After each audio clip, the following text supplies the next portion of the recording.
Mən şok yaşadım yenə də. Gələn il veteran pulu artırılacaq sual qoyulur. Sonra da deyiblər, yox, artırılmayacaq. 80 manat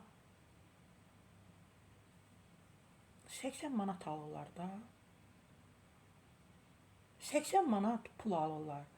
Müharibədə olublar, qan görüblər. Döyüş yoldaşlarının nəşin görüblər. Elə şəhidləri görüblər. Çox şeylər görüblər də.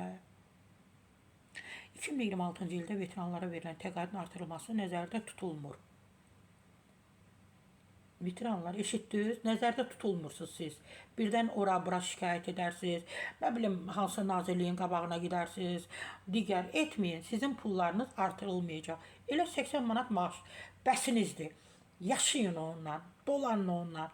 Nə bilim, o 80 manata 5 kilo kərə yağı alın, qara kür alın, evə belə qəşəng yağlı qoyun əti alın, 5 kilo ayuza. Bilirsiniz, böyük puldur. Təbii ki, bu sözləri trendə açıqlamasında Azərbaycan Respublikası Milli Məclisinin Əmək və Sosial Siyasət Komitəsinin sədri Musa Quliyev deyib.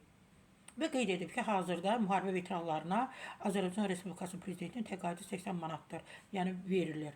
Yenə də deyirəm, veteranlar, birdən belə də bilməzsiniz, gedərsiniz hansısa komitənin qabağına, hansısa nazirliyin qabağına, bax sizə xəbərdarlıq edirəm, sizin təqaüd 80 manatınız artırılmayacaq, olduğu kimi duracaq. Mən düşünürəm ki, onların düşündüklərini düşünüb sizə deyirəm ki, mən düşünürəm ki, fikirləşirlər ki, 80 manat çox böyük puldur. Siz onlarla xarqələr yaradarsınız, böyük bir villa tikərsiniz, özünüzə yaxta da ala bilərsiniz.